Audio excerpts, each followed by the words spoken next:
Hey there guys, what's going on? I'm Arrow in the Knee. Today I'm bringing you my favourite deck at the moment. It is Satellarknights, and they are really damn good. And for you guys who maybe aren't even into Yu-Gi-Oh! That much and think, man, decks these days are too hard.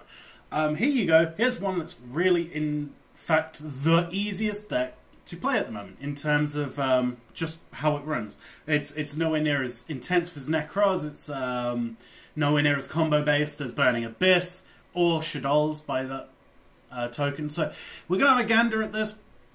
This is my favourite build. I've been playing this a lot. I've been basically spamming this deck for a little while, getting to 1000 rank on Dual Network in 2 weeks, I think. I'm not even sure. I haven't even been spamming it that much. But anyway, we're going to check out this deck and go through it. So Altair is the absolute best card in this deck. He is what makes the whole thing run. Altair is when it's summoned, special summon, normal summoned, however the hell you get it out. You can special summon another Satellarknight from the graveyard. That's pretty solid. And with that we move on to the guy who you want to get back with it, and that's Deneb. And this lad gets you any Satellarknight from your deck. So what do? You summon this guy, you get this guy, you get this guy. It loops back and it gives so much advantage, it's unreal. It makes what seem to be really simple monsters just give so much advantage that it can beat stuff like Necros, which is so powerful. So obviously the combo in this deck is Altair, get this guy, make a level 4 XU. That's it. Okay, so the next one is Ukulele. I don't even know the actual name. I've just known it as Ukulele. It's Unukalhai. Well, that's the name. I used to this guy. This guy drops a Satellarknight to your graveyard. I've been thinking of running this at 3, but I just can't find space, really. I might take out MST, but MST is pretty damn strong against a lot of stuff. A lot of people are running Mistake in the main deck just to counter the Necros matchup, which is pretty horrible for us because a lot of the stuff that stops Necros stops us. So they're not trying to counter us, but they are, and I hate it when stuff like that happens. So that's a thing. So I might be up in this 3, but we do need MSTs, so I can't think of anything else. You could run Upstart Goblin over one of these over Upstart Goblin, but Upstart Goblin just makes the deck so much faster. It's like 3-point-something%. I think it was 3.37% more chance of getting a Deneb in your first hand, which is what you want to do. Either Deneb or this guy, Ukulele. Either way, super strong. It's got 18 attack, which is like super good for a level 4 anyway. So yeah. Then we move on to Vega. Vega is another one that I'd love to have 3 of in the deck. Vega is when it's summoned, you can special summon a Satellarknight out your hand. So you'll go this guy Vega into Altair into Deneb, and that'll give you 3 guys on the field, so you can go into a 3 of rank 4 XE. Like this guy here, Deltros, that costs 3 level 4s, and Trevor, who also takes 3 level 4 Satellarknights. And they're all Satellarknights, so that's wonderful. So this deck only runs 10 monsters. Well, 10 monsters in the traditional sense. And with that, we move on to the other monster that isn't really a monster. It's Hand Trap, it's Max C. Now, the reason we run this is because one of the actual problems with this deck is running up against Burning Abyss. And allowing Burning Abyss to get going sucks so bad that if you run Max C, basically you just want your opponent to slow down. So they go for their combo and they'll splash them like 5-6 times to get their Dantes going. And if you just play Max C, they'll usually just end. They'll go, okay, I'll just stop. And then you can set up, and as you can tell, we've got, what, 15 traps, 16 traps. So we want to set up before they can get stuff going. And there's a couple of ways to get around the Burning Abyss matchup, and we'll talk about that in a second, and when we go into the extra deck. But other than that, I just really like Max C. It's quite strong. It also stops people from going crazy with Satellarknights as well, because they summon Vega, you drop your Max C, they'll summon Altair and it'll be like, oof, do I want to special summon? And then they special summon, it's like 2 cards drawn. Then they go into the Exceed, and then it's 3 cards drawn, or they could just leave it there, and they only there you go, 1 for 1 there. So a lot of the times Max C slows your opponents down, stops them from getting too much field presence, and then you can set up your field presence, and you don't have to worry about that. That's what Max C does. Max C isn't just I get to draw a bunch of cards. Max C is my opponent stopped using stuff. They stop having their turn, which in itself is fucking great. So we've gone through the monsters now. 3-up stat Goblin, like I said before, it gives your deck consistency. It turns your deck into a 37 card deck, basically. Which everyone runs it at 40. They run the deck at 40, every deck. So it says to me that people would run it at 37. They'd run 37 cards, maybe run 30, just to get the consistency going. So you run 3-up stat Goblin, and that's just how it works. Now I would run 3 MST if I could actually find space. This is actually a real tough space deck. If I wanted to run 40 cards, and yes, 40 cards, I'd take out the upstats, put in an MST, a Vega, and a ukulele, but it's a bit inconsistent then.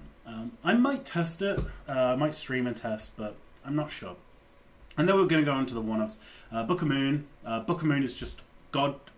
People don't understand just how strong Book of Moon is. And it's been at 1 since 2005.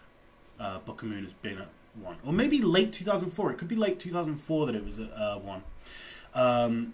So yeah, Book of Moon, so strong. Stops exceeds, stops tuners from being on the... stops exceeds. Stops people from exceeding with 2 monsters. Stops attacks. It's insane. Could we not, like... I want a super rare Book of Moon. They cost a lot of money. So yeah. So Soul Charge, this is... God. I think Soul Charge should be banned, personally. So if you don't know Soul Charge, a lot of people came in a little bit after Soul Charge was a big thing. Especially when any amount of monsters in your graveyard lose 1,000 for each one. And it's not even a cost. It just happens after resolution. So if your opponent warnings it, they just take 2,000, you take nothing. That's a 1 for 1. You can't attack in the turn it's used. I don't know if I have to explain this card, but it's really, really dumb. I mean, being able to go Soul Charge into even just 2 of these, and then special summoning another, and then going into a 3 of Exceed, it's pretty dumb. So that's the thing. And then the one-ofs, we got a Regeki and a Dark Hole. There are reasons for the Dark Hole and Regeki, and they go back to the Burning Abyss matchup, and to a lesser extent the Shadol matchup. Now, the combo I like here against a setup Burning Abyss is Abyss Dweller into Regeki, Abyss Dweller into Dark Hole. It just completely wipes. Sometimes it doesn't hit as hard as it can. They still can have stuff in their hand. If they're good, they'll obviously hold something. But some people just go, okay, I'll get these on the field. I'll get their effects when they go. And that's not the worst thing in the world. Sometimes, you've got to do that. But if a person can go Dweller Regeki to you, you probably shouldn't. So that's that. Alright, so we're going to hit the traps now. We actually run more traps than we do spells and monsters. Not combined, but we run, 12 monsters. What's that, like 12... 11 spells, something like that. 12 spells, yeah, 12 spells, 12 monsters, 16 traps. So let's hit the traps. 3 Call of Haunted and 3 Oasis of Dragon Souls. They're basically the same cards. Special summon a guy from your graveyard. Call of Haunted has been around since Pharaoh Servant, which was a set in 2002, I think. No, I think it might have been 2001. Pharaoh Servant was out. Could be either. But yeah, Pharaoh Servant, the Jinzo set, as I call it. Call of Haunted is so insane in this deck because all of these aren't when it's normal, it's when it's summoned. So you summon this guy, you get the effect, you summon this guy, you get the effect. And that's basically it. You basically go Call of Haunted, summon this, get more advantage.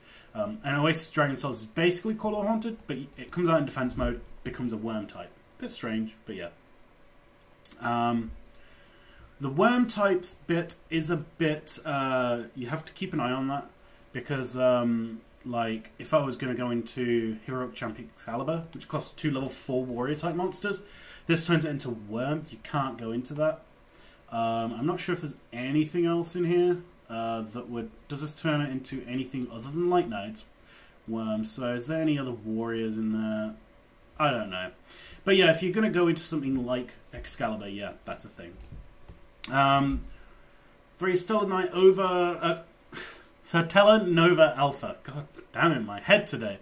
This guy is probably the best card in the deck, other than Alter. I don't know. This is the best trap in the deck. Actually, they're all pretty good. This is great. This is great. It's basically a Solemn Judgment for these guys. So, when a spell, a trap, or monster effect is activated, more of an infinity barrier, actually. Send one of these guys to the graveyard, which isn't massive cost. It's not a massive cost. Destroy the card, negate the activation, and draw a card, which, God, that's insane. Sometimes you need to just use this to get some draw power into your deck. Sometimes you just don't. Like, you'll open a Vega, one of these, and a bunch of traps. You just need to summon this guy, play this guy, and just hope for the best. So you want to run 3 of these because it's fucking dumb. 2 Mind Crush. Now, I want to run 3 because this card I think is one of the best cards in this format meta. Everything. Like, we got Necros that are running rampant. Mind Crush destroys that. It makes, like, they have to play their mirror or any of the ritual spell. You Mind Crush, and yeah, you Mind Crush, and you pick the guy. They have to drop it, and then they have to resolve the card effect. So sometimes they'll make a much less optimal play, which is just fantastic when their whole thing is they need to do combo stuff. They need everything to be precise. If you make them make a move, and you do make them make the move, it completely destroys their turn. Because they've got to do everything perfect. They've got to drop Brianna, they've got to drop this, they've got to get this, play this. It's all got to be perfect, and Mind Crush stops that. Fucking fantastic. And I run 3, but this deck is... The only thing I can think of is taking out the upstarts, but then it's less consistent. Yeah. And then we move on to our one-ofs and their Solemn Warning and Torrential. I don't think I need to explain these, but I will. Warning! Stop summons. It's good. Torrential kills things. It's good. There we go. Now we're going to look at the extra deck, which, God, this is probably the tightest thing in this. It's the extra deck. Now, Abyss Dweller. I've been very, very tempted to put this up to 2. As I said earlier, the combo is Abyss Dweller into Regeki or Dark Hole for the Burning Abyss matchup, and it usually kills him. It's great. Tsukiyomi. Now, this lad is fucking great. His effect is Ditch Your Hand, draw 2. Castell, I would love to run 2 of these. This guy is probably the best level 4 Exceed at the moment. Get rid of your Exceed materials, shuffle 1 guy into the deck, really goddamn good. Diamond Eye Wolf, I'm not sure about this guy, but sometimes you just need to take out back row. I've been tempted to change him with Castell, but sometimes you need to take out face downs. Having the variety is good. Exton Knight, God, this guy wins games. This guy is so good. Being able to nuke fields is so dumb. Like, your opponent just, like, overextends and you can just go for it. It's great. Excalibur, this is a new one, and this one I feel people overlook because we are playing a format where Wavering Towers Turbo is a thing. And this guy gets over the towers. This guy beats towers.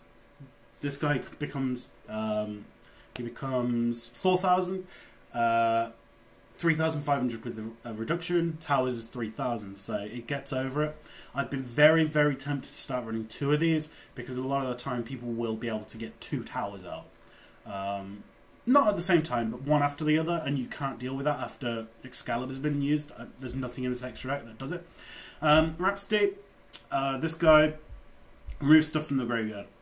Sometimes it wins games. Absolutely does. Like, if you can get rid of my Deneb, you win. It's over. This guy is new to me. It's Heroic Champion Guy. So yeah, this is a weird one. This is a weird one.